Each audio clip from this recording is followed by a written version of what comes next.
श्रीरंगापट्टनम की तारीखी मकामात को देखने के बाद हमने अपना रुख किया दरिया दौलत बाग की तरफ, जो कि श्रीरंगापट्टनम का सबसे ख़ास स्पॉट है। पहले यहाँ पर टीपू सुल्तान का समर पैलेस हुआ करता था और टीपू सुल्तान की जंग में हारने के बाद और उनकी वफ़ात के बाद अंग्रेज़ों ने इसे अपना एक रिहाइश बना लिया। अंग्रेज़ जनरल लॉर्ड विलेस्ली यहाँ पर रहा करते थे। इसमें लश ग्रीन लॉन्स हैं। इसके अंदर बहुत ही खूबसूरत चारबाग अंदाज के अंदर गार्डन्स मौजूद हैं और मुख्तलिफ़ अक़साम के पेड़, दरख्त और चीज़ें मौजूद हैं। उसके बाद अंग्रेज़ों ने ही इसे टीपू सुल्तान को डेडिकेट करके एक म्यूज़ियम बना दिया।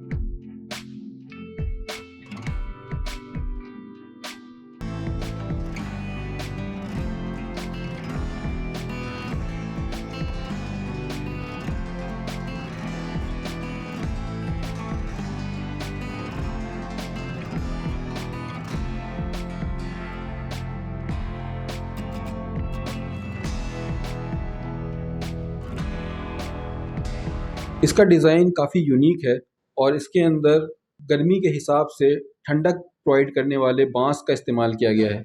ये ख़ास दक्कनी स्टाइल की मॉन्यूमेंट है और यहाँ पर टीपू सुल्तान का समर पैलेस हुआ करता था। इस इमारत को अंदर से देखने पर आपको काफ़ी कुछ यूनिक नज़र आएगा। इसमें ऊपर की वॉल पर पूरी मॉन्यूमेंट में हैदर अली के प्रोसेशंस को पेंट किया गया है, यानी हैदर अली की फ़ौज किस तरह से निकलती थी, किस तरह से कि आर्मी के डिफरेंट कॉलम्स हुआ करते थे, कैसे उनकी पालकी होती थी और इसमें किस तरह से उनकी अफवाज जंगें लड़ा करती थी। इसका सारा डिस्क्रिप्शन वॉल के ऊपरी हिस्से पर मौजूद है, जो कि इस बिल्डिंग के बाहरी जो वॉल है उस पर पूरा नक्श किया गया है। इसी के साथ साथ हैदर अली के बाद उनके बेटे टीपू सुल्तान के प्रोसेशंस किस तरह से निकलते थे, यानी उनकी आर्मी किस तरह से मार्च करती थी, किस तरह से उनके सोल्जर ड्रेस करते थे और किस तरह से उनकी आर्मी की यूनिट्स अलाइन होती थी। इस सब का डिस्क्रिप्शन इस इमारत के यानी इस म्यूज़ियम के बाहरी दीवार पर दर्ज है। यूँ तो ये इमारत टीपू सुल्तान की समर पैलेस के तौर पर बनाई गई थी, यानी इसके अंदर महल के तमाम उनसुर मौजूद हैं। लेकिन अब क्योंकि ये इमारत एक म्यूज़ियम के तौर पर सर्व कर रही है, इसलिए इसमें अब काफ़ी कुछ चेंजेस किए गए हैं। लकड़ी की छोटी-छोटी दीवारों की हेल्प लेकर के इस इमारत को मुख्तलिफ छोटे कमरों में तक़सीम किया गया है, जिनको टीपू सुल्तान की डिफरेंट टाइप्स यादें जिसके अंदर रखी गई हैं। कहीं पर टीपू सुल्तान के लिबास हैं, कहीं पर उनके हथियार मौजूद हैं, कहीं पर कुछ पेंटिंग्स मौजूद हैं, तो कहीं पर अंग्रेज़ों के जारी करदा कुछ सिक्के हैं और कहीं पर टीपू सुल्तान की खुद जो करेंसी राइज थी उसको रखा गया है। ये देखिए उस वक़्त के जो पेंटिंग्स हैं जिनको अंग्रेज़ों ने बनाया है वो यहाँ पर दिखाई गई हैं। इसमें टीपू सुल्तान के मुख्तलिफ रिलेटिव्स जो हैं उनके ख़ानदान के लोग और उनके कोर्ट के इम्पोर्टेंट पर्सनैलिटीज़ और उसके साथ-साथ कुछ बुज़ुर्ग शख्सियात और टीपू सुल्तान की तरफ से जो एलची होते थे, जो अंग्रेज़ों से कम्युनिकेट करते थे, उन लोगों की पेंटिंग्स हैं। और आप देखिए उनके स्केच कितने खूबसूरती से बनाए हैं अंग्रेज़ पेंटर्स ने उस वक़्त के। कितने अच्छे और शरीफ लोग लग रहे हैं जो इन पेंटिंग्स के अंदर मौजूद हैं। इस इमारत को अंदर से देखने पर हमें बहुत ताज्जुब हुआ। ये बहुत ही खूबसूरत मॉन्यूमेंट होने के साथ-साथ काफ़ी आर्किटेक्चरली एडवांस्ड भी है। ये दक्कन में मौजूद होने की वजह से काफ़ी गर्म इलाके में वाक़ है, यानी मैसूर और श्रीरंगापट्टनम काफ़ी गर्म इलाके हैं। ऐसे इलाकों में ख़ास आर्किटेक्चरल स्टाइल्स को यूज़ करके इमारत को ठंडक प्रोवाइड करने के लिए मैकेनिज़म्स मौजूद हैं। ये इमारत उसका एक ख़ास नमूना है। इसीलिए टीपू सुल्तान का यहाँ पर समर पैलेस हुआ करता था। और ये देखिए ये वो पेंटिंग्स हैं जो अंग्रेज़ों ने बनाई हैं, जिसमें मुख्तलिफ छोटे-छोटे हिलॉक्स और छोटे-छोटे फोर्ट्स को दिखाया गया है। यानी जो मैसूर और श्रीरंगापट्टनम के आस-पास के इलाकों में छोटे पहाड़ों पर फोर्ट्स बने थे, उनको इन पेंटिंग्स में दिखाया गया है।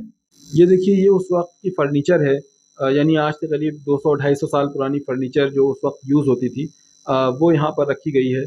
और इसमें कई फ़र्नीचर्स जो हैं वो यूरोपियन स्टाइल की भी हैं, क्योंकि जो इंडियन राजा महाराजा थे उनका इंटरेक्शन यूरोपियन जो पावर्स थी उनके साथ होने लगा था। आप देख सकते हैं कि उसका काफ़ी इन्फ्लुएंस इन फ़र्नीचर पर भी नज़र आ रहा है। उस ज़माने में फ़्रेंच जो थे वो टीपू सुल्तान के एलाई थे, तो फ़्रेंच आर्किटेक्चर, फ़्रेंच जो पैटर्न है वो भी इन फ़र्नीचर्स में दिखता है। और उसके साथ-साथ ये भी हो सकता है कि ये फ़र्नीचर जो अंग्रेज़ थे उन्होंने मँगाई हों, क्योंकि बाद में इस इमारत को अंग्रेज़ यूज़ किया करते थे। ये देखिए ये वो हथियार हैं जो उस दौर में यूज़ होते थे। टीपू सुल्तान के टाइम में उनकी जो हथियार थे, उनकी छोटी-छोटी जो गुप्तियाँ या उनके छोटे-छोटे नाइफ्स हैं और उसके साथ तलवारें भी हैं, जो बहुत ही खूबसूरत हैं। आप देख सकते हैं कितना ब्यूटीफुली इनको डेकोरेट किया गया है। उनके मेरे ख़्याल में ख़ास पोज़ीशन में होगी और उस ज़माने के हथियार वग़ैरह किस तरह से होते थे इस म्यूज़ियम में आपको नज़र आएगा। तो ओवरऑल इस म्यूज़ियम में आपको मुख्तलिफ़ यादें जो टीपू सुल्तान से जुड़ी हुई हैं उनको देखने का मौका मिलेगा। उनके फ़र्नीचर, उनके लिबास, उनके हथियार उस दौर के और ख़ास तौर पर उस ज़माने के कॉइन्स और जो मेडल्स अंग्रेज़ों ने इश्यू किए थे, वो तमाम चीज़ें आपको यहाँ पे देखने को मिलेंगी। तो ये बहुत ही खूबसूरत पैलेस है और यहाँ पर आकर के अलग ही एक ठंडी-सी फ़ीलिंग आती है और ये मॉन्यूमेंट जो है वो आर्किटेक्चरली भी काफ़ी आप बोल सकते हैं सिमेट्रिक है। यानी जो नॉर्थ के अंदर हमको बिल्डिंग्स मिलती हैं, जिस तरह से ताजमहल के गार्डन्स हैं या जो रेड फोर्ट के गार्डन्स हैं, उसी तरीके की वाइब्स यहाँ पर आती हैं, उसी तरीके के लश ग्रीन लॉन्स यहाँ पर भी मौजूद हैं और किसी ज़माने में यहाँ पर फव्वारे वगैरह भी चला करते होंगे, तो उससे भी उन फव्वारों से भी काफ़ी जो है खूबसूरत और काफ़ी अच्छा यानी कूल जो है ये प्लेस नज़र आता होगा। इसीलिए इसको टीपू सुल्तान ने अपना समर पैलेस बनाया था। तो ये बहुत ही खूबसूरत मॉन्यूमेंट है, इसके साथ जो है हम अपनी इस विज़िट को यहाँ पर ख़त्म करते हैं और इंशाअल्लाह इसके बाद जो है हम टीपू सुल्तान का मौसोलियम या उनका जो मकबरा है, वहाँ पर जाएँगे और आप हमारे साथ इस वीडियो में बने रहिए। बहुत-बहुत शुक्रिया। अस्सलामु अलैकुम वरहमतुल्लाह।